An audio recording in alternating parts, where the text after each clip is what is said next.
மராட்டியத்தில் உள்ள 288 தொகுதிகளுக்கு இன்று ஒரே கட்டமாக வாக்குப்பதிவு நடைபெற உள்ளது. ஜார்க்கண்ட் மாநிலத்தில் இரண்டாம் கட்டமாக 38 தொகுதிகளுக்கான வாக்குப்பதிவு காலை 7 மணிக்கு தொடங்குகிறது.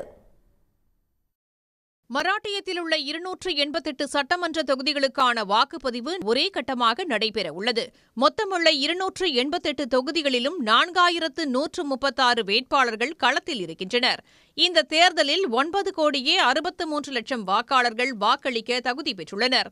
தேர்தலில் காங்கிரஸ், உத்தவ் தாக்கரே சிவசேனா மற்றும் சரத்பவாரின் தேசியவாத காங்கிரஸ் கட்சிகளைக் கொண்ட மகா விகாஸ் அகாதி கூட்டணிக்கும், பாஜக, ஷிண்டே சிவசேனா மற்றும் அஜித் பவார் தேசியவாத காங்கிரஸ் கட்சிகளைக் கொண்ட மகாயுதி கூட்டணிக்கும் நேரடி போட்டி நிலவுகிறது.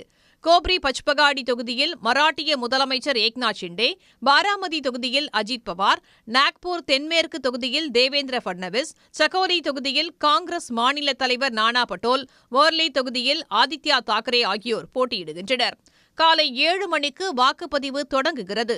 1,00,000க்கும் அதிகமான வாக்குச்சாவடிகளில் வாக்குப்பதிவு நடைபெற உள்ளது. தேர்தலை அமைதியான முறையில் நடத்துவதற்கான ஏற்பாடுகள் அனைத்தும் தயார் நிலையில் இருப்பதாக தேர்தல் ஆணைய அதிகாரிகள் தெரிவித்துள்ளனர். இதேபோல ஜார்க்கண்ட் சட்டமன்ற தேர்தலுக்கான இரண்டாம் கட்ட வாக்குப்பதிவு நடைபெற உள்ளது. ஜார்க்கண்ட் முதலமைச்சர் ஹேமந்த் சோரன் போட்டியிடும் பர்ஹைத் உள்ளிட்ட 38 தொகுதிகளில் வாக்குப்பதிவு நடைபெறுவதற்கான ஏற்பாடுகள் தயார் நிலையில் உள்ளன. உடனுக்குடன் செய்திகளை தெரிந்து கொள்ள சன் நியூஸ் பெல் ஐகானை கிளிக் பண்ணுங்க.